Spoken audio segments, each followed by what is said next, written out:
Bruno Fernandes' agent currently negotiating with top clubs over a potential move away from Manchester United this summer.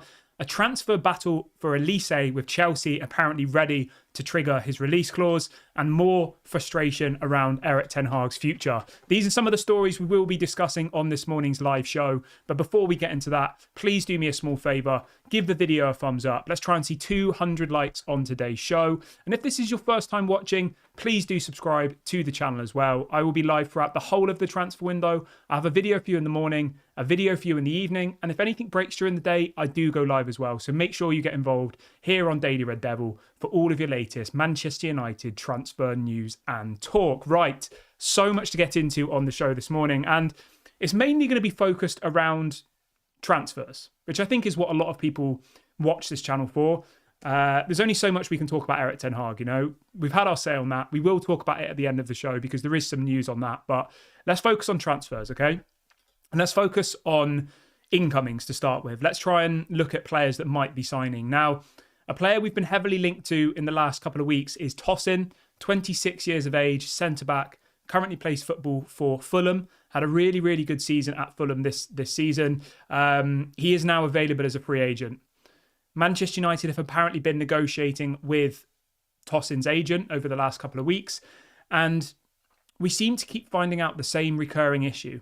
A lot of players want to move to Manchester United, but they want to know who the new manager is or if Erik ten Hag's staying. And apparently, Ineos are not willing to share this information with player agents, which obviously makes sense because if they tell Tosin's agent that Erik ten Hag's been sacked, then that will get leaked somehow. Does that make sense? So I get all of that, but it's very, very frustrating that effectively our transfer business is being put on hold. Because even if we do reach out to players, even if we do approach them saying we want to sign you, the first question they're going to ask is, what's the project? And Ineos are like, well, at the moment, we can't tell you whether Erik ten Hag's staying, we can't tell you whether he's going, and we can't tell you whether there's going to be a new manager or not. And it's a complete mess. So Tosin is somebody I really, really wanted. I thought that he would have cost us no money. But Fabrizio Romano is reporting this morning that apparently Chelsea are now very close to agreeing a deal to sign Tosin, with negotiations at the final stage. So we've already missed out on our first player of the summer. And the transfer window technically hasn't even opened. It opens on the 14th of June. So Ineos have already, I don't want to say messed it up because it's a little bit premature, but Tosin was a player in the fan base that we all thought was a really, really good signing. 26 years of age, England international, already has Premier League experience, has a relatively small wage, I think about 40,000 a week at Fulham, and is available for nothing. He was there. He wanted to come to Manchester United. And we've messed it up because we can't tell these agents and other teams who the manager's going to be. It's a complete mess. So it looks like Tosin's going to Chelsea. We will not be signing Tosin. And I think that's really, really bad personally because, you know, if we could have got him for nothing, that would have solved part of the centre-back issue. It would have allowed us to go into the market and spend more money on another centre-back. Whereas now, we're going to have to sign 2 centre-backs for money. Does that make sense? So it might be that we go and get Jared Brathwaite, but we still need another centre-back. Jared Brathwaite's going to cost you 50, 60 million. What do we do for the other centre-back? It's a mess, I think. And I'm actually quite annoyed about this one because I think Tosin would have been a really good signing. And especially when at the same time we're linked to Chalobah and Chelsea apparently want 25 million for him. Chelsea are effectively, right? This is what Chelsea are about to do. Chelsea are going to sell us Chalobah for 25 million and then go and sign Tosin, who is a better centre-back, for free. Just let that sink in for a minute. That just makes us look stupid. We've been trying to sign Tosin. We've not been able to do the deal because we can't tell him who the manager is. He's now going to go and join Chelsea, and they're now going to sell us their centre-back that they don't want, Chalobah, for 25 million. Like, it's really, really bad, and I think they really need to get this sorted. Everyone who's just joined the video, if you could do me a small favour and hit the like button, that would be really, really appreciated. Let's try and see 200 likes on today's show. And if this is your first time watching the channel as well, make sure you subscribe. Let me know your thoughts on Tosin. I think it's embarrassing, to be honest. And I think, you know, for us to miss out on a target that would have really, really helped our centre-back issues and would have really helped in the financial fair play department, I think it's not good. But it's only the beginning of the transfer window. Obviously, things can change. I'm still obviously backing Ineos to do a good job. I still think they're going to be better than the Glazers. Are they going to take us back to where we were in the 90s? Probably not. Are they going to take us back to winning, the Premier League every season? Probably not. But I think it's going to be better than under the Glazers. That's my current viewpoint on them. But let me know what you guys think. Right, moving on from Tosin, let's talk a little bit about Michael Olise then, because again, Chelsea are apparently going to trigger Michael Olise's release clause. This is coming out from various different journalists in the UK today, that apparently Manchester United fear they will miss out on signing Michael Olise, with Chelsea now growing incredibly confident of securing the Crystal Palace's star's signature and willing to trigger his release clause immediately. Man United can't even tell him who the manager is. And Man United apparently need to sell some wingers before they can buy wingers. They need to sell Jadon Sancho. They need to sell Greenwood. They need to sell Pellistri before we can even trigger that release clause. Honestly, it's a mess. It really, really is. And the narrative on Jadon Sancho is that apparently Dortmund don't want to pay any money for him. Apparently they're happy to take him on loan again next season, but they're not willing to pay a transfer fee. I mean, that just shows how much of a mess we are in a transfer position. We were told that Ineos are going to come in and change the way that Manchester United are seen on the transfer market, and that we wouldn't be the laughingstock anymore. So far, we've missed out on Tosin. He's going to join Chelsea, and it looks like we're going to sign Chalobah for 25 million. And Michael Olise, who's apparently our number one winger target, looks like he's also going to go to Chelsea. Whereas Jadon Sancho, Dortmund aren't willing to pay any money for. So it's not a good start so far, but we are very, very close into the transfer window. So we'll obviously keep you updated on that one. But for me personally, I would much rather have Tosin than Chalobah. And I think Michael Olise would have really, really improved our team. But we just have to hope that, the transfer window gets better and better, because at the moment, I think we've started it pretty poorly. But yeah, let's wait and see what happens with that. So we've talked about Tosin, we've talked about Michael Olise. Let's talk about Erik ten Hag really quickly before I talk about Bruno Fernandes, because I know that's obviously a big topic to discuss and will probably take a little bit longer. So in relation to Erik ten Hag is apparently growing frustrated because he still doesn't know what's going on. Obviously, he's away on holiday at the moment. He's due back in Manchester, I think, either tomorrow or on Monday. And he wants to know. If he's going to leave Man United, he wants to go and find another job. And those options are drying up. Conte's gone to Napoli. Hansi Flick's gone to Barcelona. Kompany's gone to Bayern Munich. Jose Mourinho's gone to Fenerbahce. Ajax have just got a new manager. There isn't really many clubs looking for managers now, to be honest. Most top clubs have managers. Chelsea have just about to get that manager from Leicester. If Erik ten Hag gets sacked, he's not going to have a club to walk into. And I can understand why he's frustrated, because a week ago, he could have gone to Bayern. He could have gone to Barcelona. He could have probably gone back to Ajax. He could have maybe gone to Napoli. There would have been loads of top clubs queuing up for Erik ten Hag's signature. And exactly what he said after the press conference was that if Man United don't want him, he'll go somewhere else and win trophies, which I think he will. But at the moment, I don't think there's any clubs that will take him. Not because he's not good enough, but because most top clubs have managers now. So I think they've really hung out Erik ten Hag to dry, to be honest. And they put him in a really difficult situation where, he's effectively waiting. What I will say is this, though. Obviously, he's still going to be paid a hell of a lot of money if they sack him. Apparently £10 million is how much he's going to be paid. So, it's easy for me to sit here and say, oh, poor Erik ten Hag. But if you look at it from a financial standpoint, Erik ten Hag is still going to be given £10 million if they let him go. And even if he doesn't get a job immediately, I'm sure he'll just go off on holiday for a few months until, one of the other top clubs sack their manager and want him. But yeah, it's a little bit frustrating. Chris says, I keep telling everybody that Ineos aren't the answer. I think, to be honest with you, mate, I think everybody felt like that in the sale process. There was maybe only one or two people I spoke to who wanted Ineos to come in. And that was only because they were worried about, state ownership. And that was the only reason, which is a valid reason, of course. We're not going to go back into all of that because it's pointless. But, 98% of people across the fan base seem to want Qatar, seem to want the debt cleared, seem to want a new stadium. It was only really the small minority of people who seem to think that just because of the human rights issues, which are obviously very, very important, that, Ineos was the better option. There wasn't any benefit of Ineos over Qatar other than the human rights stuff. But then obviously you could argue that Ineos caused so much damage to the environment and all the rest of it. So it's like, it's a difficult one, isn't it? But I agree with you, mate. It is difficult, it's frustrating. That's more the word, because I've been very, very supportive of Ineos over the last couple of months. I've been saying I feel positive. I've been talking to my friends saying, you know what, I think they're going to do good. Let's back them. Let's get behind them.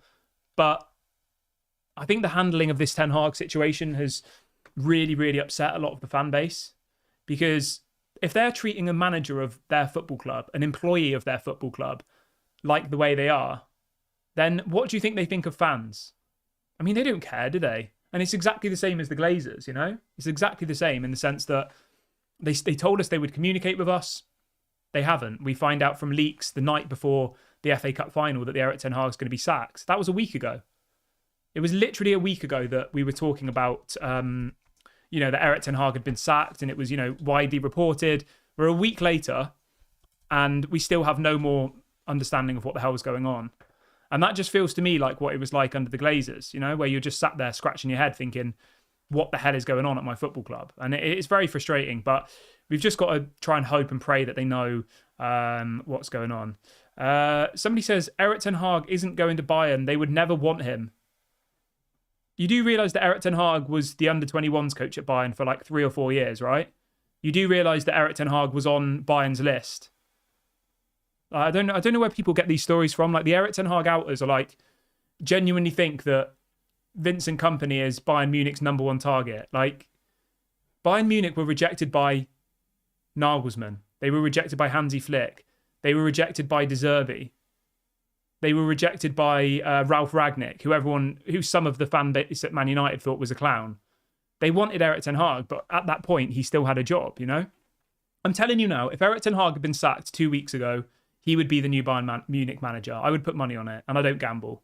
That would have happened. But obviously, because no one knows what's going on, even Erik ten Hag doesn't know what's going on. His agent doesn't know what's going on.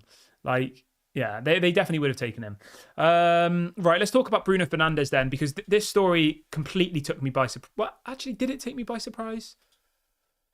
To be honest, it didn't. So it's come from Fabrizio Romano, who's obviously a very reliable journalist. And the headline this morning is that Bruno Fernandes' agent has been around Europe this week to meet with important clubs and to discuss situation. Let me start that again. Bruno Fernandes' agent has been around Europe this week to meet with important clubs to discuss the situation of Bruno Fernandes. He says Bruno's intention is to remain at Manchester United. Bruno will make a final decision on his future when he understands the United project, including the manager situation. Exactly the same situation we spoke about at the beginning of the show. The players at the club don't even know who the manager is. They don't know what the project is. They don't know what players are going to be signed. They don't know what the goals are. And because of that, some of our best players are thinking about leaving. Bruno Fernandes is thinking about leaving. His agent is, out speaking to other clubs. And you know what? If I was Bruno Fernandes, I've said this many times before. If I was Bruno Fernandes, obviously I love Manchester United. But if I'm Bruno, I would leave Man United. He's 29. He's 30 in a couple of months.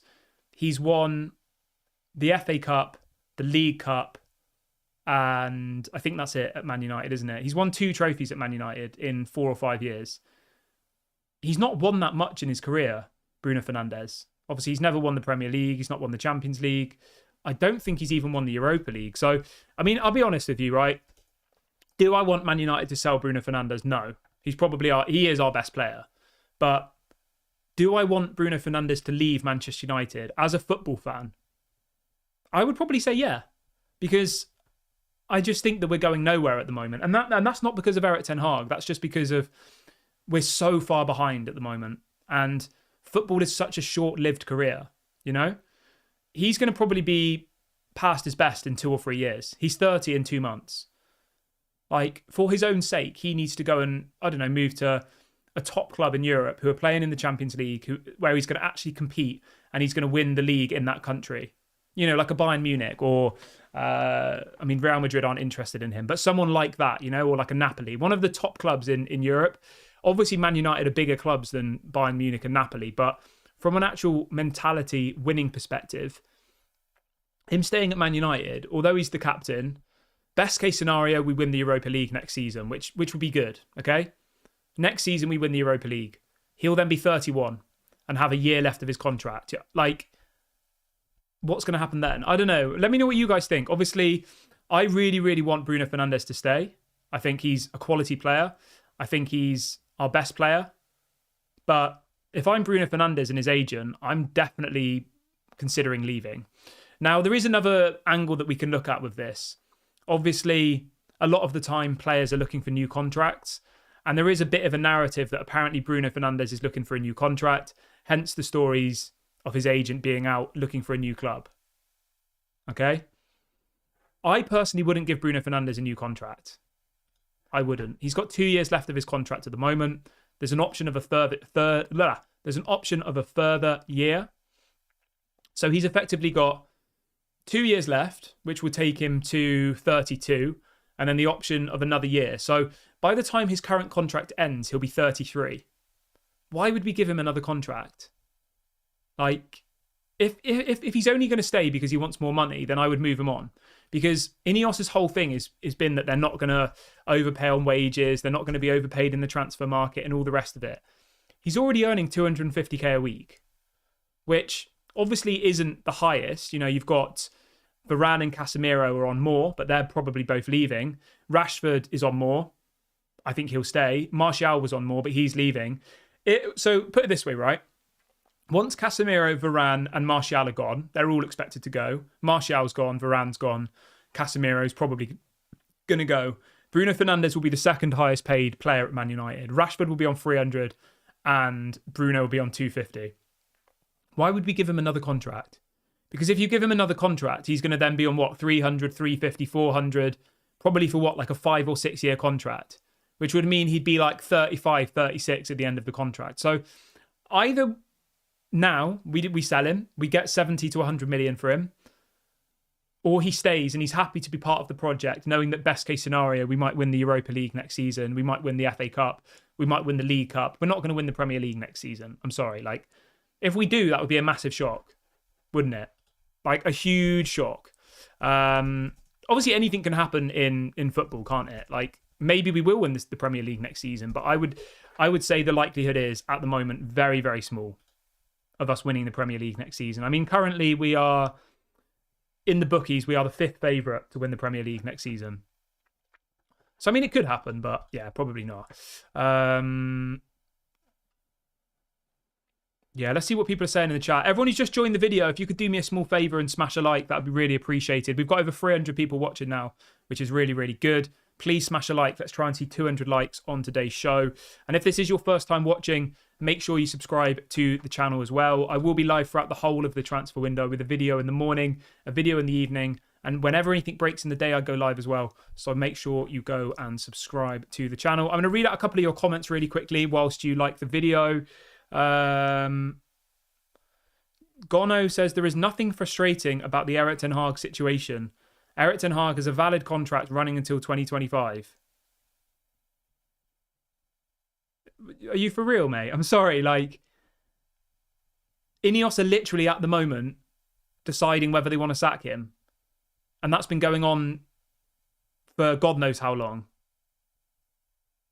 I don't see how that isn't frustrating for you.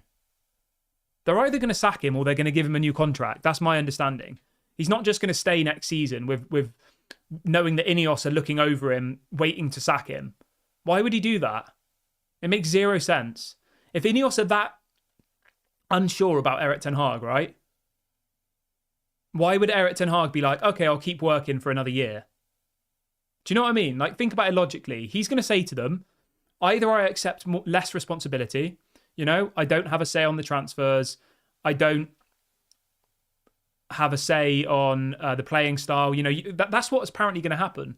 Jason Wilcox and Omar Barada are going to decide what play style we play.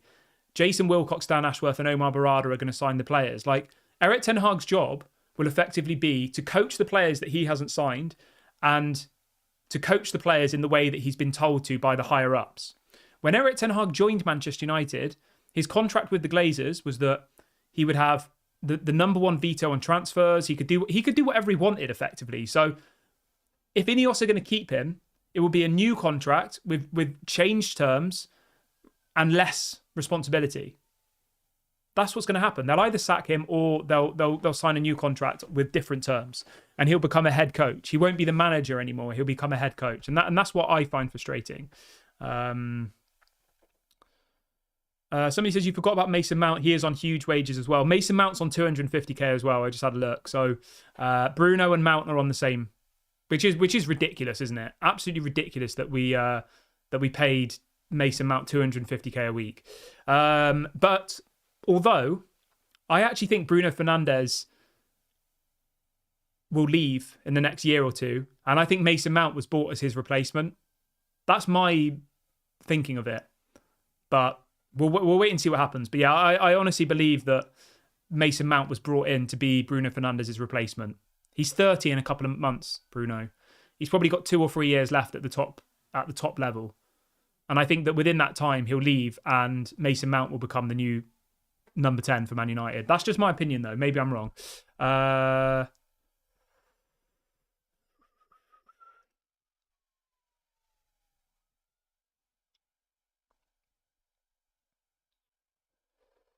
Somebody says the board needs to communicate the decision with us. It should already be made. Mate, the decision was made. They were going to sack him.